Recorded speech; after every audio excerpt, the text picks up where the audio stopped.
Copied down the rest of this. Let me just say a couple of quick things. First off, the first set of reflection papers you all did were pretty good, especially considering that you hadn't done this before, right? But there were a couple of issues I noted across the board that I just want everybody to consider as they're writing the next week.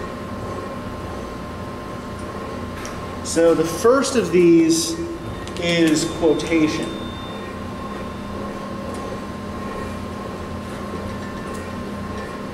So in some disciplines, like mostly in some arts and sciences disciplines, like mostly in the social sciences, right? So psychology, political science, sociology, right?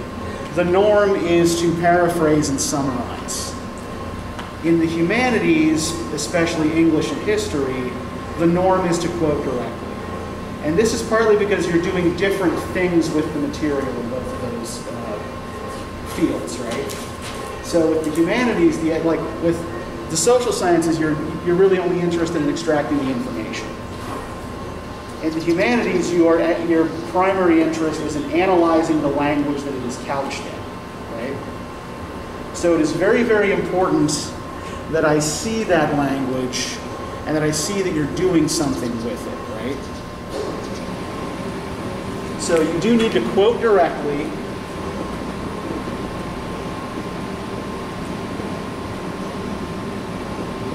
And also, some of you are having a little bit of trouble with MLA parenthetical citation.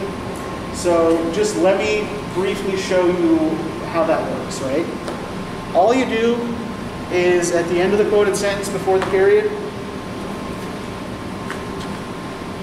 author last name,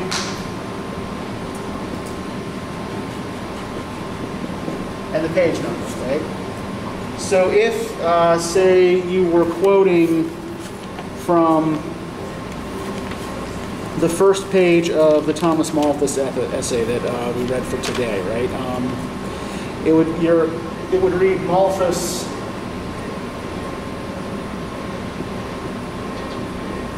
.394. Right? Remember that you're giving me the last name of the author of the piece, not the last name of the editor of the anthology. So don't give me like, Michael Austin 394, give me, Malthus or Al-Hakim or Confucius or whatever in the page, right? So the last name of Michael, the last name of the author of the essay you're writing about. Oh, your drink spilled. The other thing that I wanted to quickly note is about being careful about showing other people your work. I know that some of you are friends outside of class, and you might talk about assignments with each other, right? That's fine, it's totally okay. But I got a couple of assignments that were a little bit not similar enough to each other that I suspect intentional cheating, but similar enough that coincidence seemed unlikely, right? So be very, very careful about showing other people your work. You're not really supposed to work together on these kinds of things, right? You're supposed to be doing this on your own. Those are really the two issues that I wanted to talk about as regard to reflection papers. Like I said, otherwise, for a first attempt, you by and large did pretty well. And there's specific feedback for each of you and George of you. Does anybody have any questions for me? Yeah, Hannah. So are we supposed to do like, I don't know the name of it, how like at the very end of the paper you give like the works cited and like all that stuff? You should get, I didn't ding people for that this time, but yeah, you should at the end of it give me a works cited page. Okay. Even though you're only quoting from one text, right? It's still a good habit to get into. It's something you should always be providing at the end of the paper. Carmen, did you have a hand up as well? Yeah, I just didn't know that said in number 3.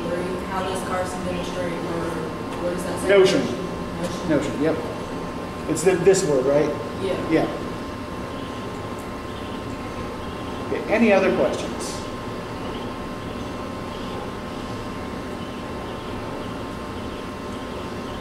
Okay, then I'm going to want us to try a quick little thought experiment, right?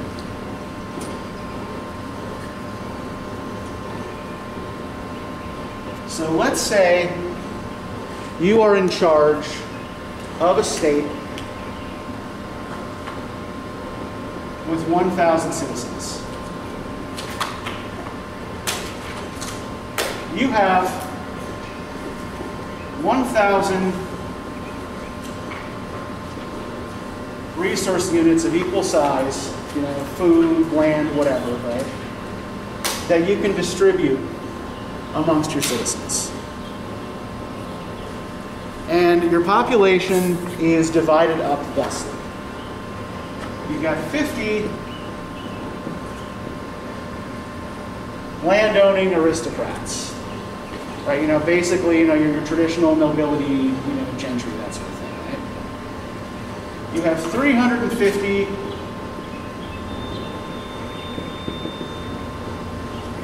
professional elites. So that would be, say like doctors, lawyers, scientists, educated professionals of various sorts, right? And then you have 600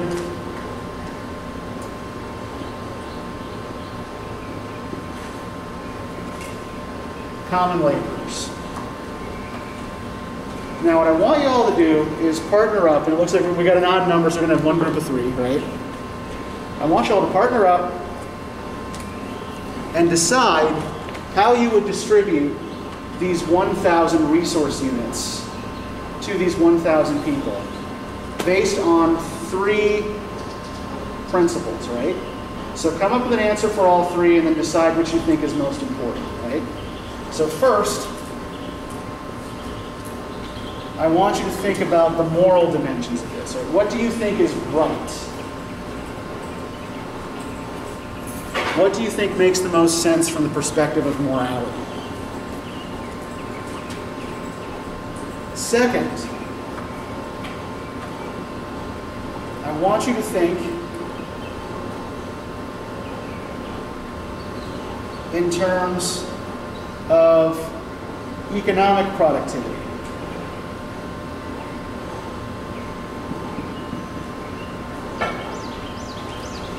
Which distribution, what kind of distribution would give you the most economic output, right? Would increase resources the most. And third, I want you to think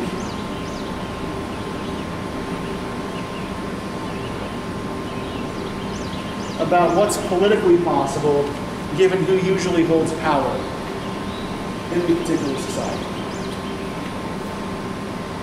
Okay. So go ahead, partner up, and discuss how you would distribute these resources among these people.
So this is something you often hear like people talking about if you ever watch congressional debates, right? Which maybe you don't because they tend to be boring. a lot of elected officials will talk about things they think should ideally be in a bill, right?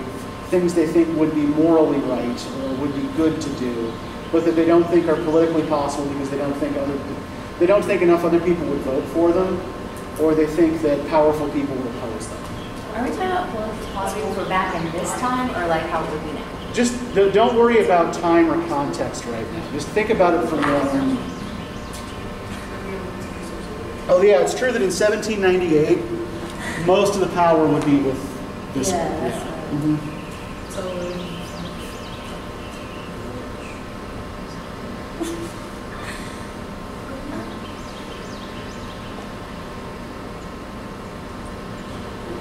Investing the most authority in the least useful.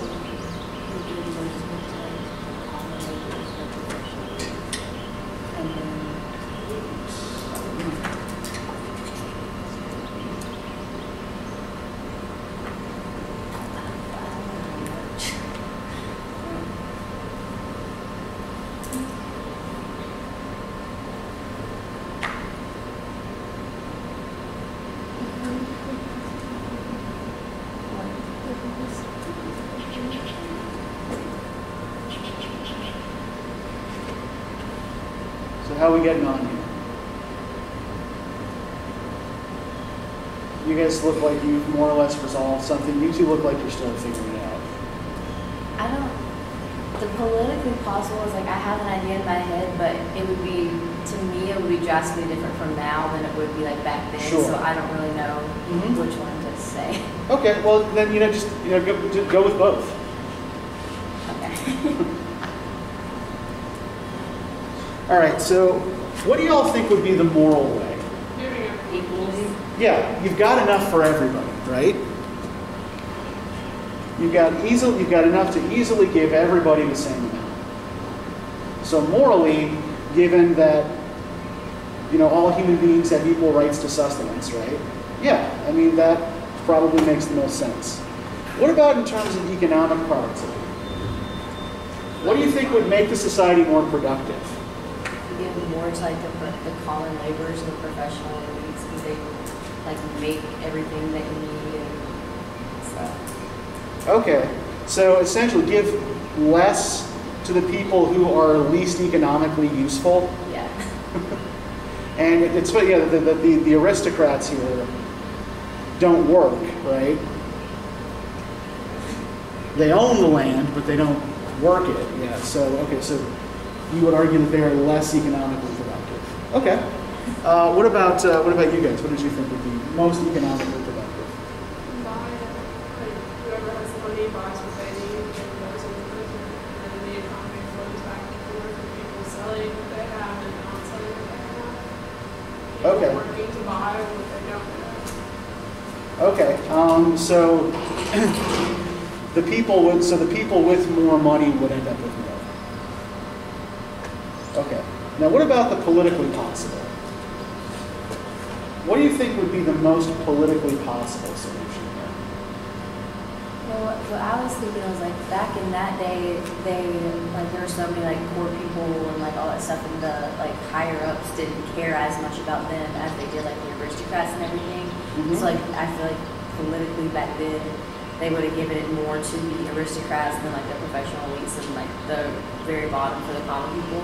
Uh-huh. But I feel like these days it's like a lot more equal, but also a lot more focused. Like if you're like poor and stuff like that, then there's like welfare and like stuff like that. So I feel like they would give it more so to the people who didn't have the money, and like the rich people would figure it out more. So I feel like it's kind of opposite for now versus back then.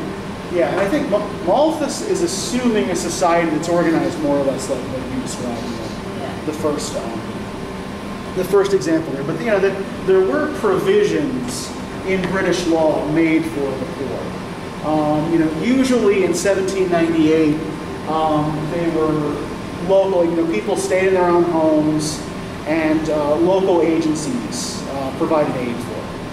Now, Malthus's arguments actually change a lot of that and have a huge effect on poverty law in Britain, introducing, for example, have any of you ever like seen like Oliver Twist or any of those, you know, like, Charles Dickens. yeah, like those Victorian novels, or, you know, movies based on Victorian novels. You've got a bunch of poor people in this kind of warehouse-like structure, and they're usually forced to do some kind of relatively pointless work.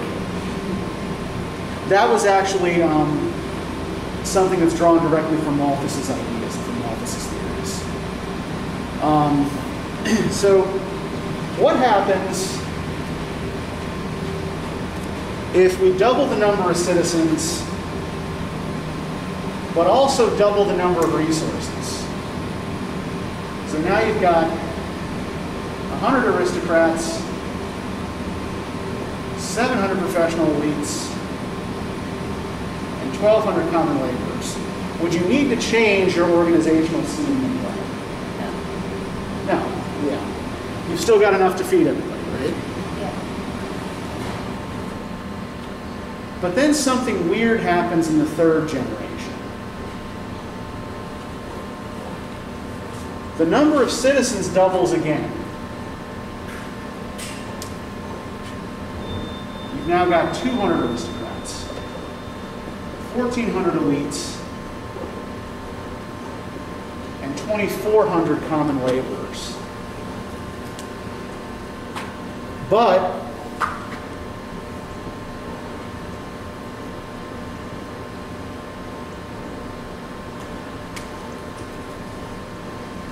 your number of resources doesn't grow as fast as your population after the first generation.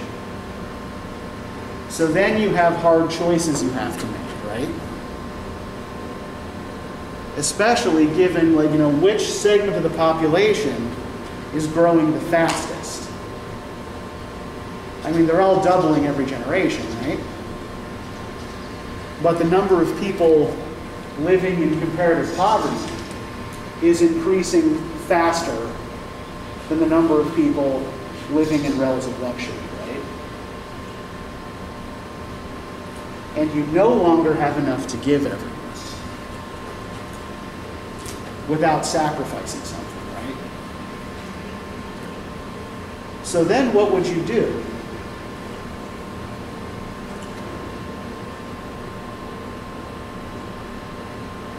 How would you resolve this?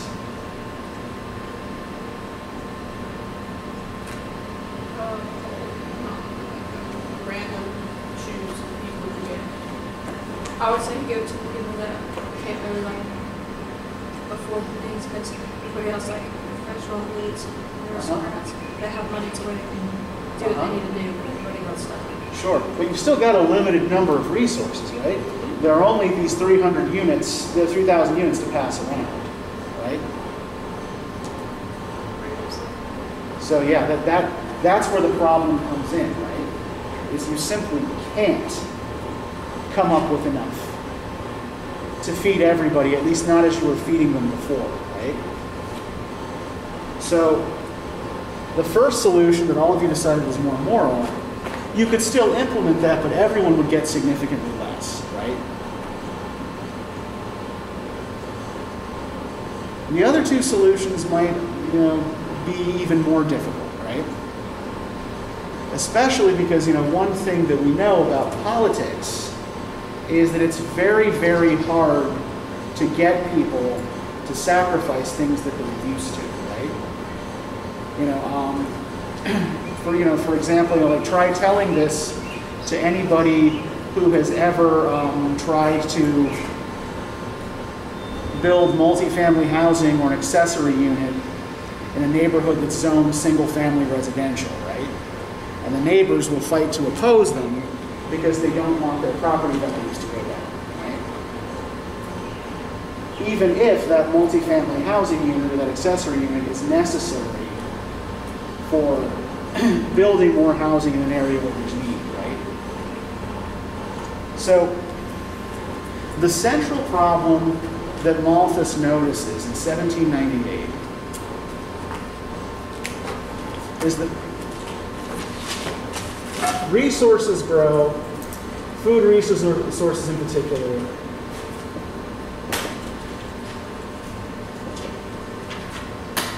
arithmetically, right? That is by addition. So in each generation, say roughly 25 years or so, right? You get a sequence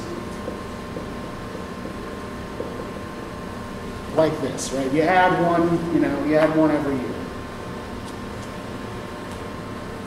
However,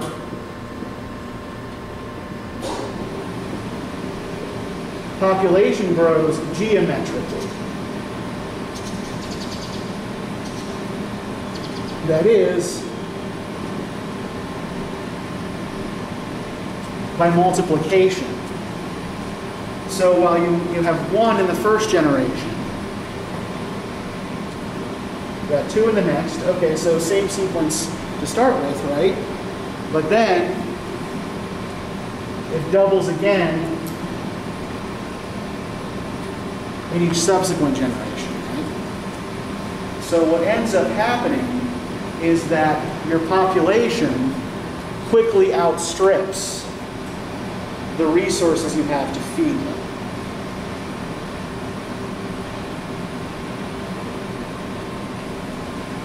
And anybody who's ever seen a vampire movie can probably see how this works out. You start with 1 vampire, and then you get 2, and then there are 4, and then there are 8, right? And suddenly there are vampires all over the damn city, right?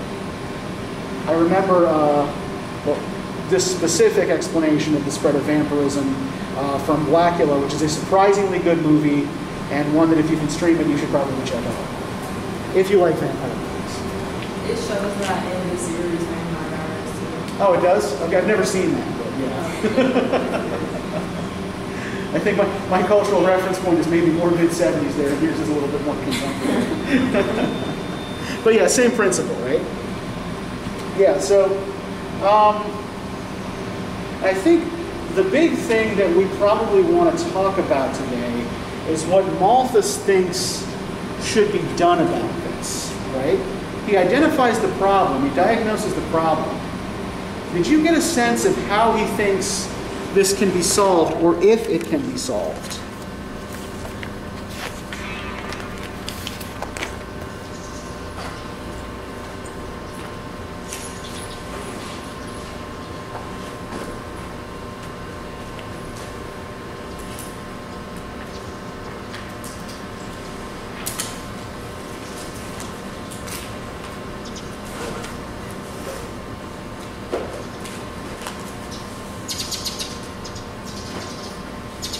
What does he seem to think should be done about this?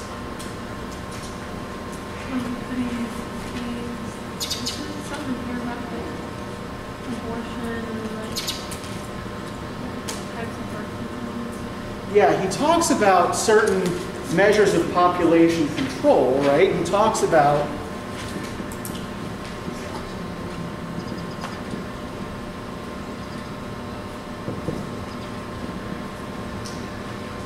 forms of birth control,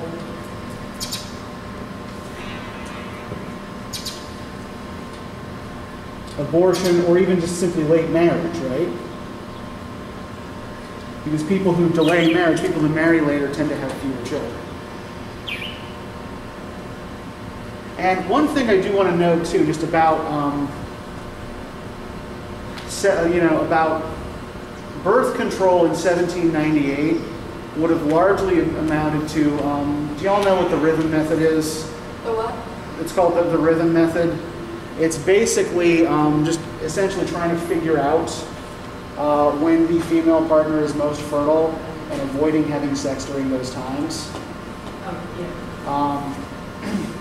Abortion was not a surgical procedure, and it wasn't fraught with any particular religious implications at the time either. It was mostly something like a local midwife would give you a certain concoction of herbs that would induce an early miscarriage. And yeah, and late marriage would have been for most people probably the most practical expedient, right? So what does Malthus think of all of these things? What's his attitude towards these potential methods of population control? That they affect like how much the population will grow. Yeah, they would put a check on the size of the population, right?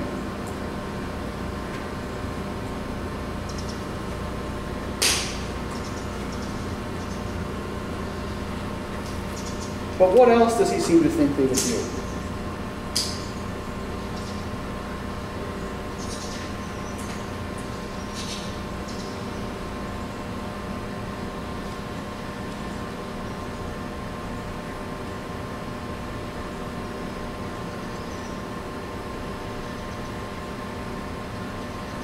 Let me put it to you. Let me start here, right? He talks about how it's like universally removed. Okay, can you where page number? 395 at the bottom of the page. Okay. And Okay. it says suppose that the restraints to population were universally removed. Yeah. Okay, yeah. It's supposed the restraints to population were universally removed. If the subsistence for man that the earth affords was to be increased every 25 years by a quantity equal to what the whole world at present produces, this would allow the power of production in the earth to be absolutely unlimited and its ratio of increase much greater than we can conceive that any possible exertions of mankind could make it. Taking the population of the world at any number, 1,000 millions for instance, the human species would increase in the ratio of 1, 2, 4, 8, and so on and so forth, as we just noted, right? Etc. And subsistence is 1, 2, 3, 4, 5, 6, 7, etc. In 2 centuries and a quarter, the population would be, to the means of subsistence, is 512 to 10. In 3 centuries, is 4,096 to 13. And in 2,000 years, the difference would be almost incalculable, though the produce in that time would have increased to an immense extent. So he's not here talking really about population control. He's talking here about this ratio we were talking about, right? And how eventually it is going to, like, even if the world is as productive as we can make it, right? As productive as nature and human activity can make it, we will never have enough food for everyone, right? And it's going to get worse from generation to generation, right? So there are some things that he describes as potential checks on population. He talks about war, right? War reduces population.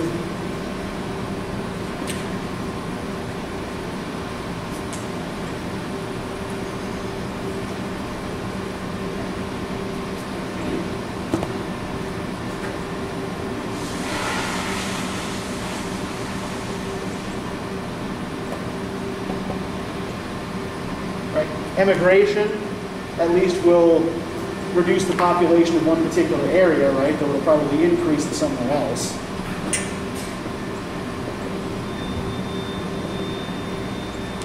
And he also notes that it's hard to convince people to leave home, to emigrate, right? To go to someplace unknown. And what other more natural things might end up being checks to population? Disease, yeah.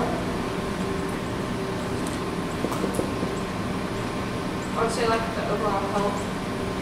Yeah, I think we can connect disease to something else that's a direct result of the problem Malthus points out, right? Starvation. Starvation, exactly.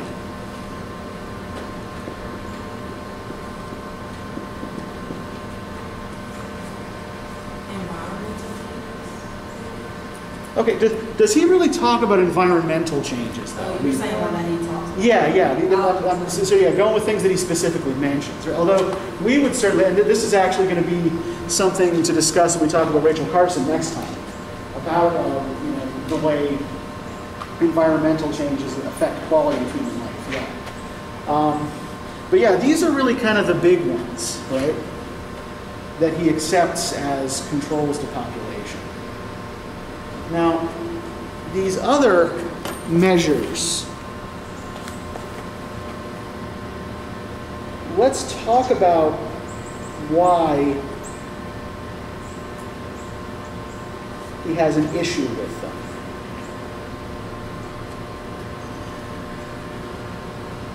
Okay, so, if you look on page 396, Among plants and animals, the view of the subject is simple.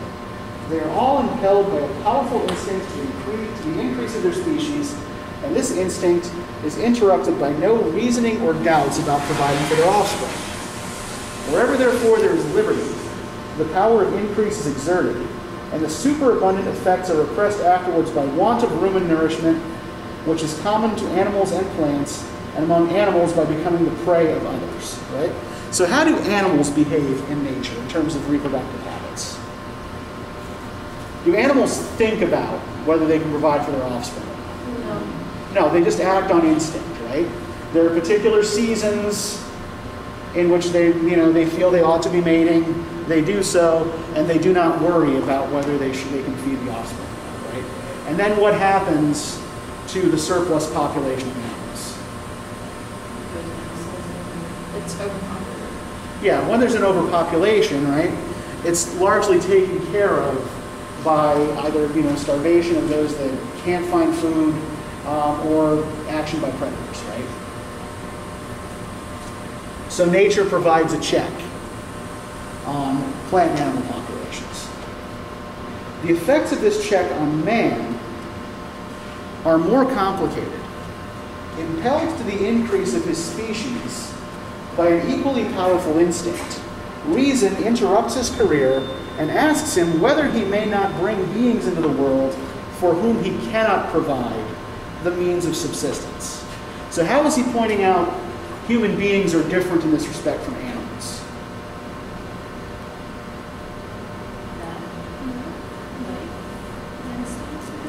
What's that?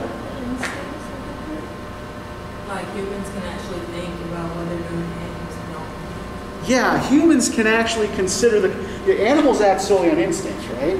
Humans can consider the consequences of their actions, right? Being endowed, as he says, with reason. So, a human being, and when he says man, he tends to use, like, in 1798 it was still common to use man as a general term for human, but I think Malthus is also speaking specifically about male humans here, and not so much about women.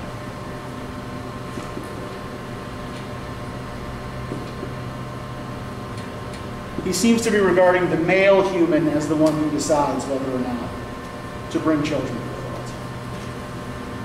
In the state of equality, this would be the simple question.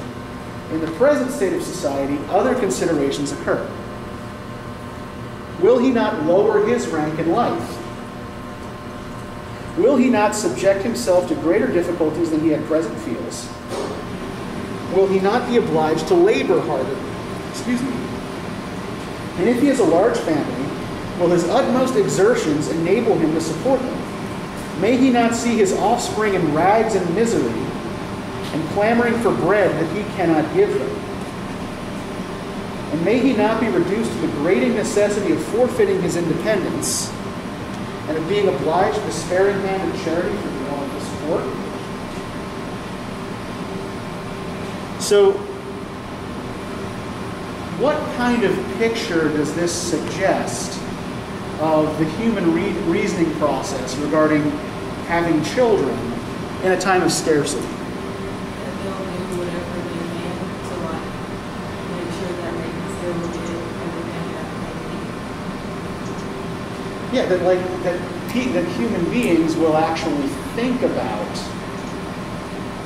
whether they can provide for the children they bring into the world, right? Now, this sounds to us, probably from a more contemporary perspective, like this would be a good thing, right? People considering carefully before deciding whether to bring children into a world full of scarce resources, right?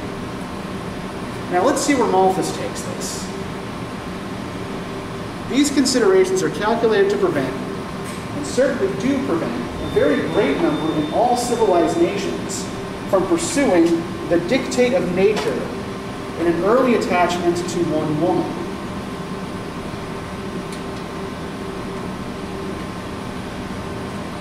And this restraint, almost necessarily, though not absolutely so, produces vice.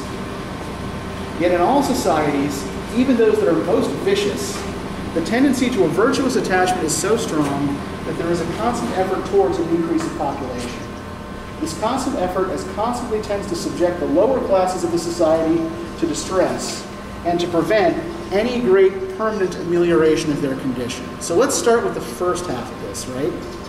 So what does Malthus seem to think is wrong with reasoning too much about whether you can provide for the children of this? What will that prevent you from doing?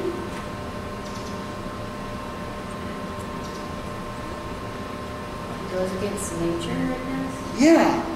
He seems to believe that early monogamous marriage is what is natural, right?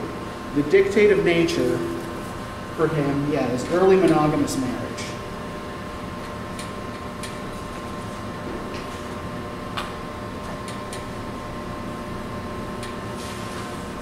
And the putting this off encourages vice.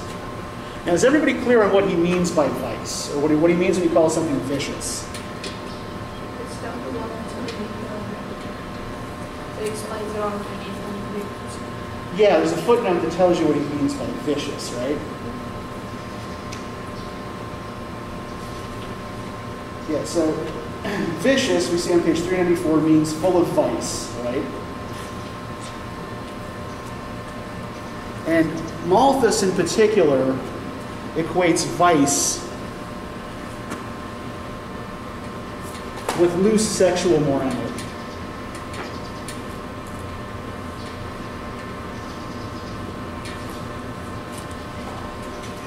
And if I'm being perfectly honest here, like, this is the biggest problem I have with Malthus's argument, is that I feel like we're talking here, but with, someone who would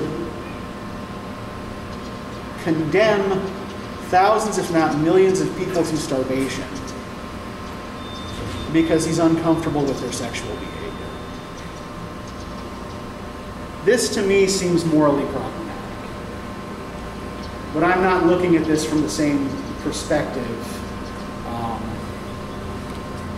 socially, religiously, or even historically, than Malthus is, right? I'll admit, like, one of the reasons I assign this is because I do think this is an argument that is on some levels deeply troubling. But it's also been widely influential in the way states craft social welfare policies. So I think it is an important thing for people to understand, right? And I think that the basic mathematical calculus here is more or less correct. But yeah, population grows faster than resources do. He is right though in the aspect of, if having kids before you get married is wrong or whatever. That if you don't get married, because everybody, that is nature that you want to do stuff like that. So he is right in saying if you don't get married, then you're gonna want to do it anyways, right? Yeah. The people naturally form attachments to each other, right? Often early in life. However, he is, and again, this is 1798, right? So he is also considering only a very narrow spectrum of human sexuality here as well. Although, again, not surprising given the time. I also think it's like a personnel thing. It's like nowadays, it's like, oh, she got pregnant, she's gonna have a kid, but it's just like, where's the dad?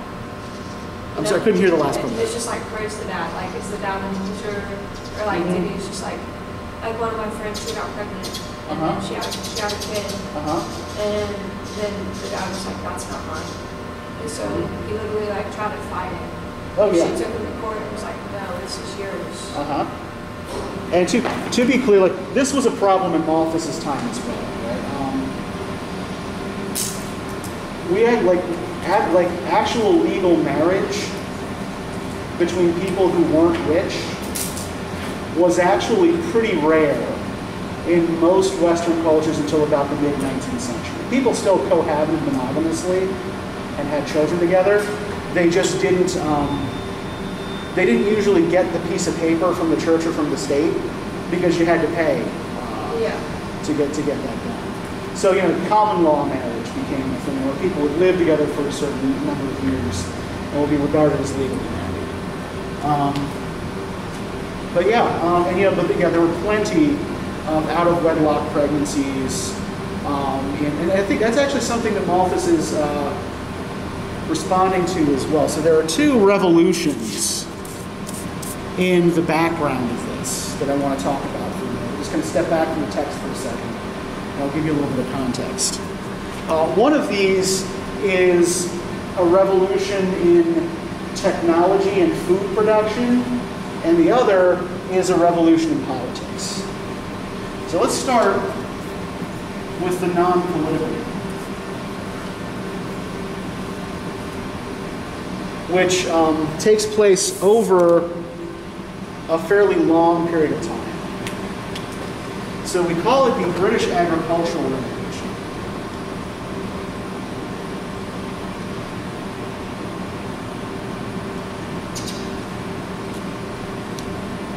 And it lasts from about the mid-17th century into the late 19th century.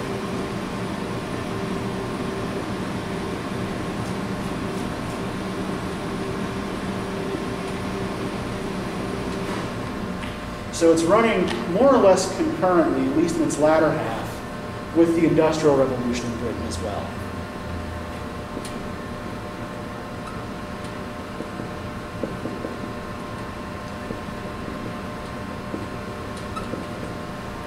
So a lot of the work that used to be done by human beings, by hand, right, is now being done by machines. So in this period, there is a rapid growth in agricultural output in England and Wales. Massive expansion of agricultural productive potential. It is accompanied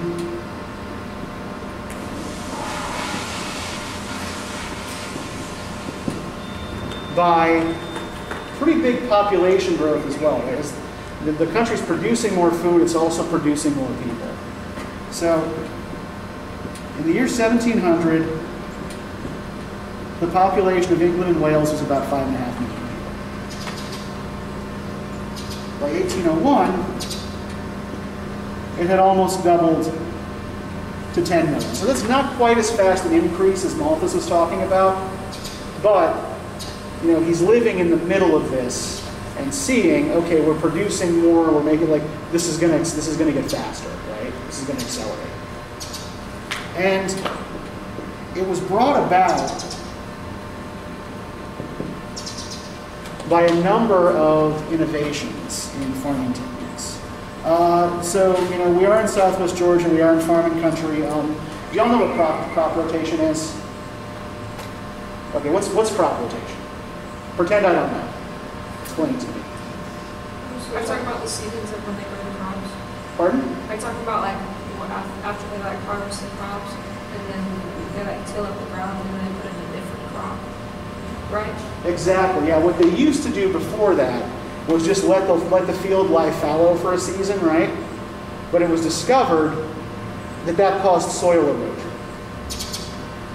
and so people figured out that if you simply planted a different crop there, right, it actually increased the usefulness and fertility of the soil. Right? You just planted different things in the same field in different seasons.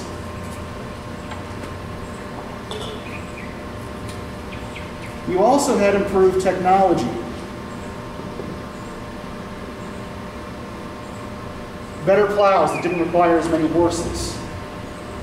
You had railroads.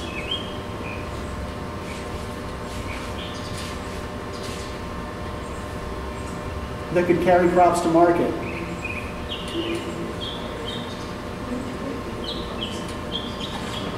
You had better farm machinery, right? But what do we know also tends to happen when mechanical improvements are made in any particular industry? What do you then tend to need?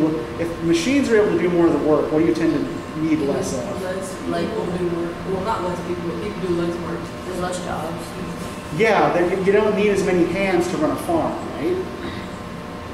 which also ends up moving people off of the land.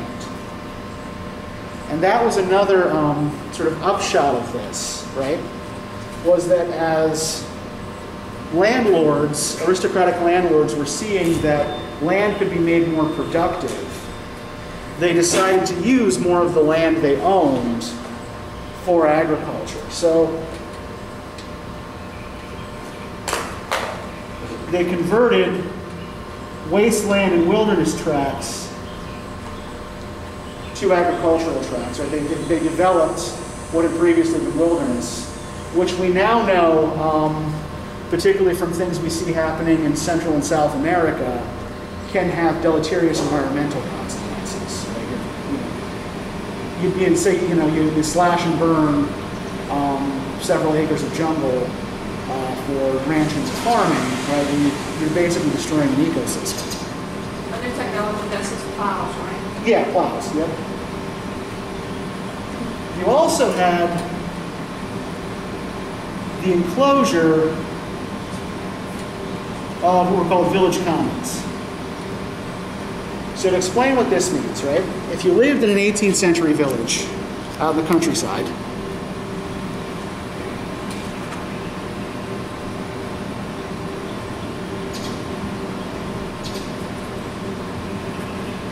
it would probably look something like this, right? You'd have a kind of central green space surrounded by houses and public buildings, right? A church, maybe a town meeting hall, a blacksmith.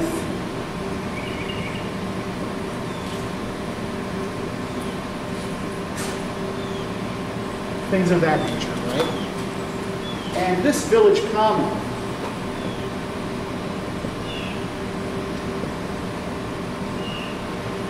was so called because everyone had a right to use it. It was technically owned by the landlord, but everybody had the right, to maybe if you had a cow or some sheep, you could graze them on it. If you wanted to grow, like grow some subsistence crops, some turnips or whatever, you could grow them there, right? And by the end of the 18th century, it's been decided that this is not a productive use of land. So the commons become enclosed, and the landlords build fences around them and start using them either for grazing, large-scale grazing of livestock, or for as tilled fields, right? Which means they're producing more food, but the people who used to rely on that village common for their own sustenance and for a sense of community have no place to do that anymore. So they leave the villages and they go to the cities. So as this was happening, rural areas were also depopulating, and there were large numbers of poor people coming into English and Welsh cities, where there often wasn't enough work for them either, right?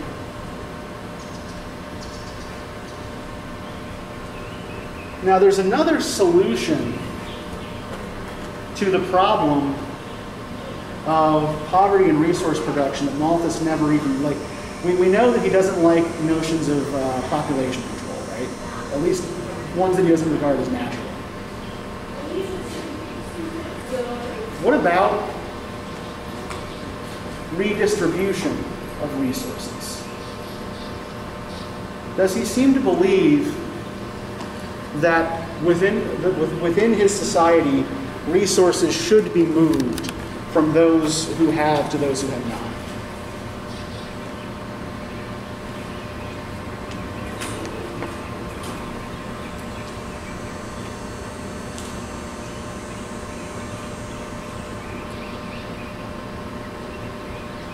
Let's look on page 397 for a second.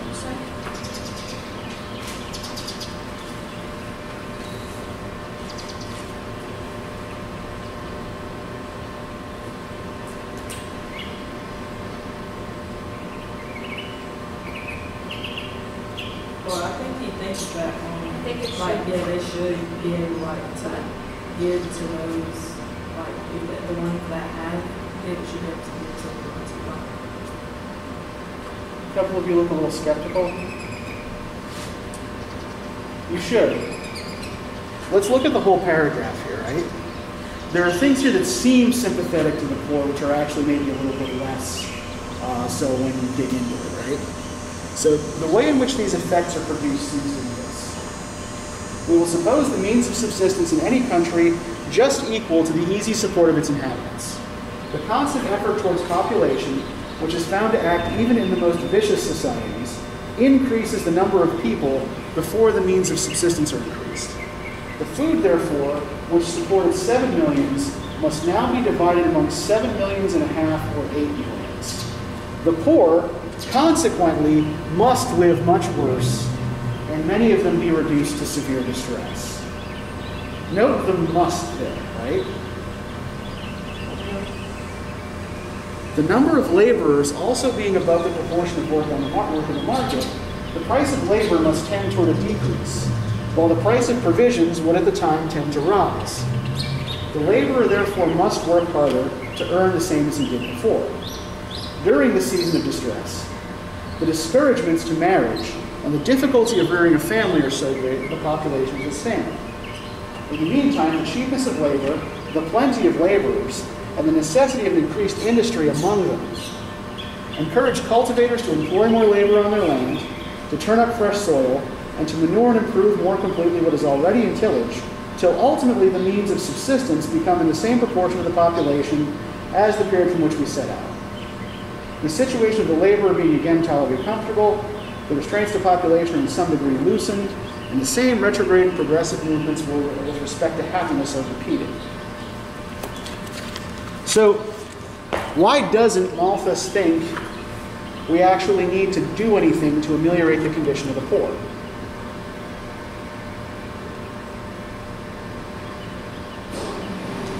Because they have to suffer the consequences. He says the poor consequently.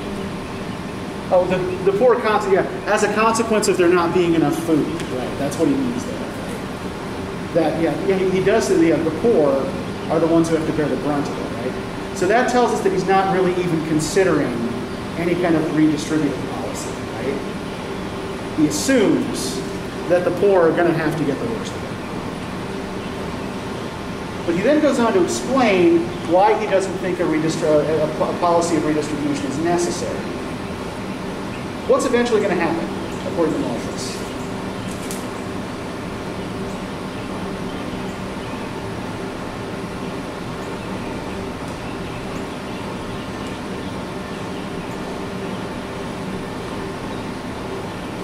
Everybody's going to answer the question that you just asked. Yeah.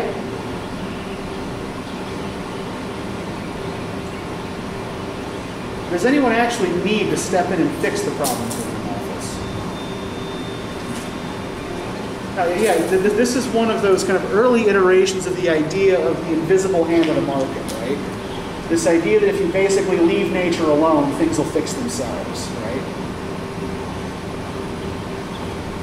So he seems to believe that the best thing to do in a situation like this is more or less nothing, and to let society go on as it would, right? To just accept that this is a thing that is going to happen, right?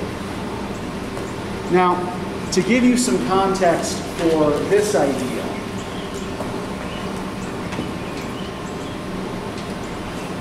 I want to talk about that other revolution, the political revolution that I mentioned a moment ago, happening around the same time. So Malthus is writing in 1798. Across the Channel in France, there's a revolution ongoing from about 1789 to 1804. What do you all know about the French Revolution? Or am I going to have words with your history teachers then? History teacher. Like in my history classes, they talked about it but didn't talk about it. They're like, oh, this is the French Revolution. Okay.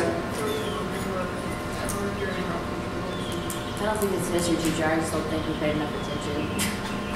Okay, all right. So your teacher may have tried. Yeah, that's probably our It's fault. history online. Like, without really just get through slides and just... Yeah, you know, I have been finding over the last year or so, as people took more of their high school classes online, I have been finding like these kind of bigger gaps in. No, and it's not your fault. It's circumstances. Did you learn it in world history? What's that? Did you learn it in French Revolution and world history? You probably would have learned it in French, in world history, European history. Yeah. Yeah. So so the French Revolution, just in brief here, right, was an uprising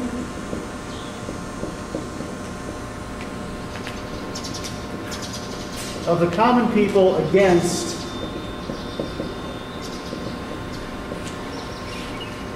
the aristocracy, right? And it was caused by conditions of starvation. Right, the French treasury was essentially bankrupt in 1789, partly because of a really bad harvest, and partly because they had spent so much money financing our revolution. Not because they really believed in ideals of freedom, but because they wanted to stick a finger in the eye of the British, who were always their geopolitical enemies, right? So, people are starving. By the end of the year 1789, it's come to the point where people march several miles from Paris out into the suburbs to Versailles, where the king's palace is, and demand that he do something about it. When they get to Versailles, they see that the king's bakeries are full of bread. Certainly more bread than the king's household needs, certainly more bread than anybody is going to eat, right? And so, understandably, they flip out. They arrest the king and the queen and the royal family, drag them back to Paris in chains, and then a few years later, start executing aristocrats and those they believe have aristocratic sympathies, right? So this causes a lot of fear, particularly among more conservative people who prefer the traditional hierarchy of things in Britain. And I think that one of the things that Malthus is afraid of is this kind of social change, right? So he is very much interested in keeping the social order as he sees it intact. Right. The peasants in their place, even if that place is starving,